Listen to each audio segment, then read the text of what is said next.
ট্রাইব্যুনালের chief prosecutor দেশের স্বনামধন্য আইনজীবী অ্যাডভোকেট তাজুল ইসলামের বিরুদ্ধে যে বিষেধাগার এবং তাকে এখানে হেনস্থা করার প্রতিবাদে আজকের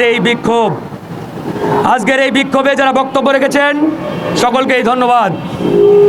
প্রিয় বন্ধুগণ, আপনারা সকলেই অবগত, এই আন্তর্জাতিক অপরাধ ট্রাইব্যুনালে খুনি হাসিনা দীর্ঘ 17 বছরে জামাত ইসলামী এবং বিএনপির সিনিয়র নেতাদের মিথ্যা বানোয়াট ভিত্তিহীন মামলায় একের পর এক ফাঁসির কাস্টে ঝুলিয়েছিলেন।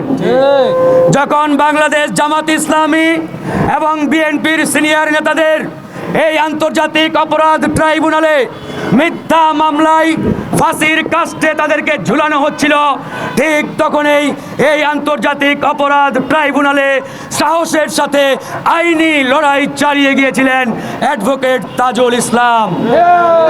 অ্যাডভোকেট তাজুল ইসলামের আইনি পেশায় প্রায় 30 বছরের অভিজ্ঞতা রয়েছে। এই 30 বছরের যে সুনাম, যে আইনি পেশার অভিজ্ঞতা, এই 30 বছরে আজ পর্যন্ত হাইকোর্ট, সুপ্রিম কোর্টে ন্যূনতম কেউ আঙ্গুল তুলে একটি অভিযোগ এই তাজুল ইসলামের দিকে করতে পারে নাই। কিন্তু গতকাল আমরা দেখেছি এখানে ভারতীয় রয়ের পরিকল্পনায়, ভারতীয় এজেন্ডায় হাসিনা রুহানি সন্তান ডাকসুর সাবেক ভিপি নুরুল হক নূর এই তাজুল ইসলামের বিরুদ্ধে হাইকোর্ট প্রাঙ্গণে বিক্ষোভ করেছে।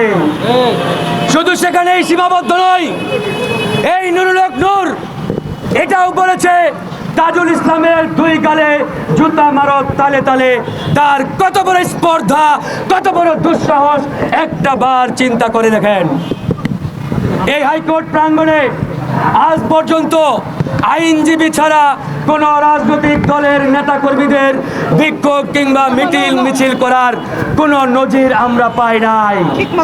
এই হাইকোর্টে একমাত্র আইনজীবীরা বিক্ষোভ করতে পারে, মিছিল করতে পারে, মিটিং করতে পারে, কিন্তু কোনো রাজনীতিবিদ কিংবা কোনো রাজনৈতিক দলের টোকাই নেতা কর্মীরা এখানে এসে মিটিং, মিছিল কিংবা বিক্ষোভ করার কোনো এখতিয়ার নেই।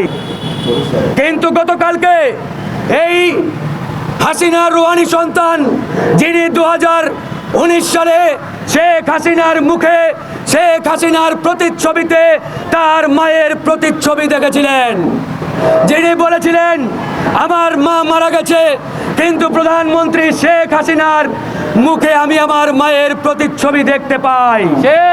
আজকে সেই খুনি হাসিনার রেখে যাওয়া রুহানি সন্তান এই হাইকোর্ট প্রাঙ্গণে টোকাইদের ভাড়া করে এনে আমাদের এই আন্তর্জাতিক ট্রাইব্যুনালকে বিতর্কিত করার পায়তারা শুরু করেছে। তার উদ্দেশ্য পরিষ্কার, কারণ এই ট্রাইব্যুনালে খুনি হাসিনা এবং তার দোসরদের বিচার শুরু হবে যখনই এই ট্রাইব্যুনাল খুনি হাসিনার বিরুদ্ধে ইতিমধ্যে গ্রেপ্তারি পরোয়ানা জারি করেছে। আর এই খুনি হাসিনার